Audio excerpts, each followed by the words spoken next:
Hi everyone, today we are talking about properties of logarithms. So these properties are basically kind of a set of rules that exist in logarithmic functions and ways that we can rewrite logarithms.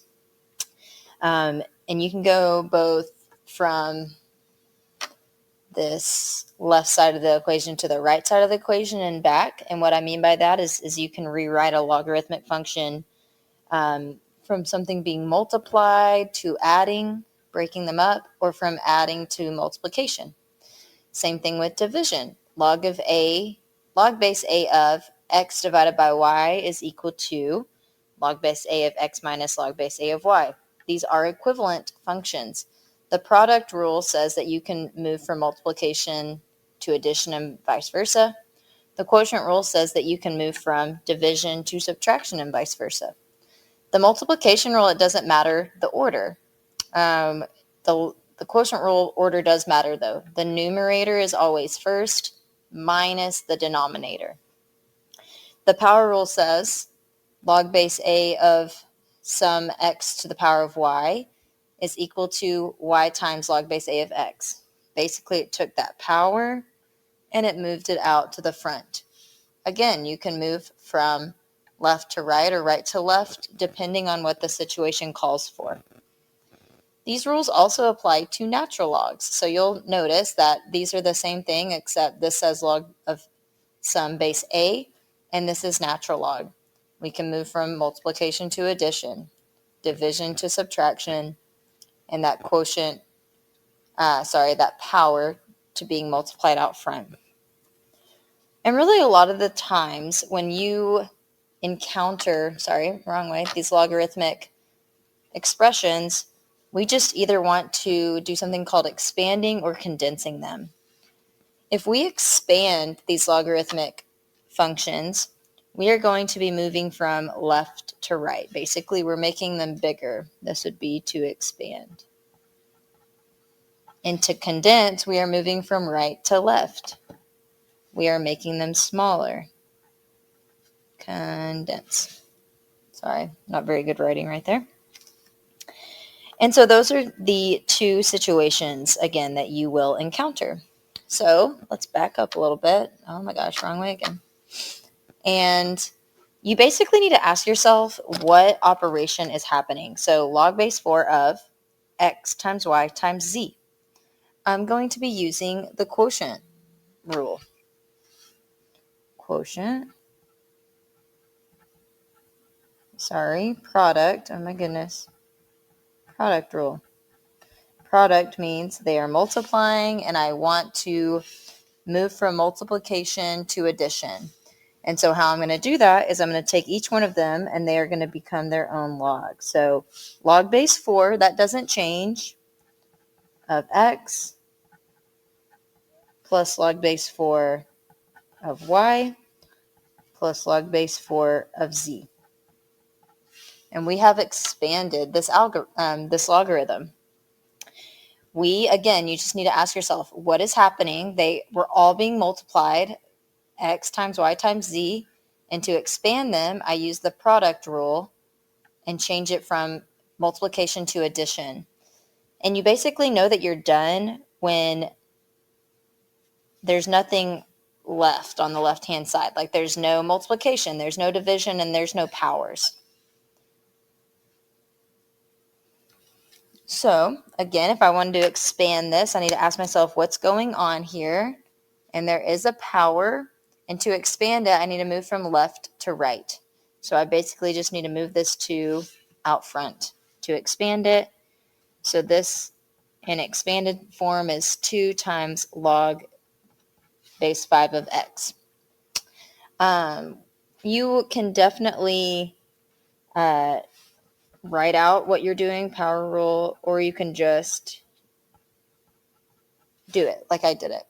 And that's totally fine. And there's no answer necessarily to this. Like we're not solving for x. We are just expanding or condensing these. And right now we're expanding. Okay, again, same rules work for the natural log. I am dividing And so,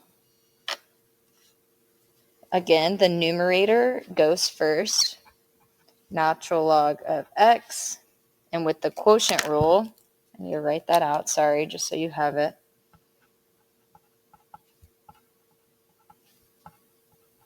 With the quotient rule, we are subtracting these.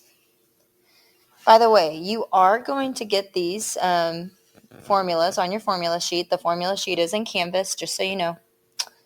So you don't have to memorize these. You just have to know what to do with them once you're given a problem. There we go. Okay, let's step it up a notch. So in each one of these, 1, 2, 3, we only had multiplication, division, or the power. Now, what happens if we have a lot of things all at once? That happens, and that's okay. I like to deal with the division and multiplication first, and then the powers last. There's really no specific way you have to do it, though. I mean, you should get the right answer. So there's all three of these things happening. Quotient, there's things are being divided, multiplied, and to the power. So I'm going to do this in a couple steps. So ln of x squared plus ln of y cubed minus ln of z to the fifth. Sorry, I'm going to put parentheses in there so you can see that broken up a little bit. Apologize. Should have not squished that together so much. So again, x and y were being multiplied, so that's where there's a plus sign, and then z was being divided, so that's why there's a subtraction. Next thing that I'm going to do, a lot of people stop here. There is still that 2 cubed and 5 that we need to deal with, so I'm going to rewrite this as 2 times natural log of x plus 3 times natural log of y minus 5 times natural log of z. Now we're asking ourselves, is there any multiplication, division, or powers left? If the answer is no, then that's how you know that you're done. I'm going to let you do number 5, so feel free to pause the video and check the key.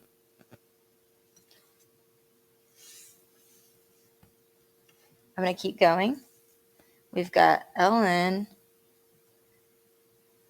of, well, first I need to ask myself, is there any multiplication or division or anything like that happening? The answer is yes. There is a 3 times an x to the fourth. You might have encountered that earlier too. So I can break this up. I can say ln of 3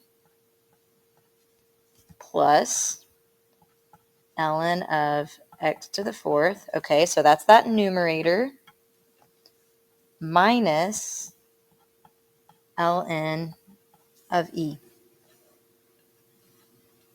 Okay, now I need to deal with this 4. The 4 is a power, so I'm going to move it out front.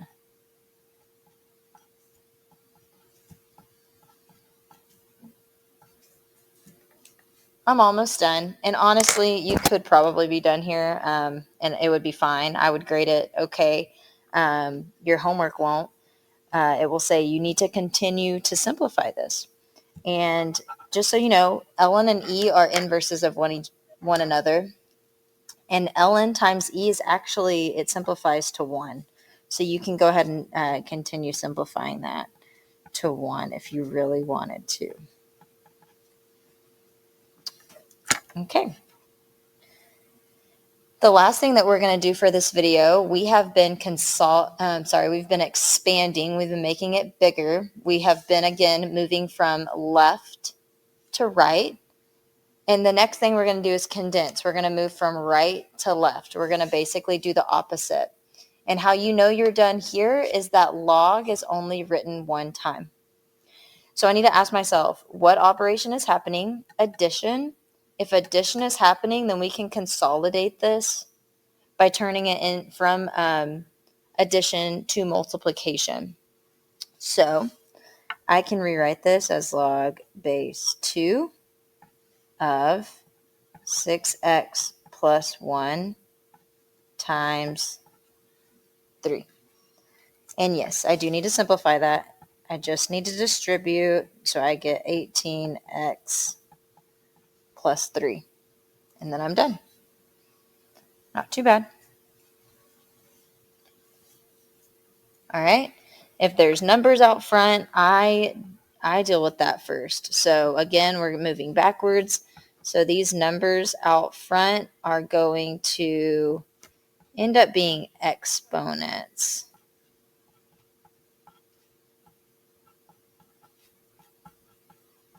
Sorry, scooching over to that one. All right, so I went ahead and rewrote that. I will end up simplifying this to 2 to the power of 4 is, what is 2 to the power of 4? 16. So I'll make that 16, and then because these are being added, I'm going to change that from addition to multiplication, right? We're condensing. So I went ahead and changed the 2 to the 4 to 16, and I'm rewriting it as 1 log base 3 of 16 times x cubed.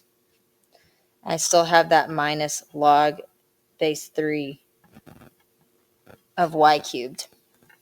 Because there is a subtraction happening, I can rewrite this as 1 logarithm with the first one in the numerator and the second one in the denominator. Because subtraction says we can move from subtraction, if we're going to consolidate it, come on, we can move from subtraction to division and write it as 1 logarithm. Okay, awesome. So I'll go ahead and let you do the third one.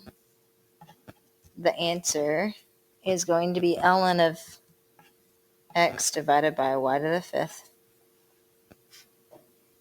And at this point, that is properties of logarithms, condensing and expanding.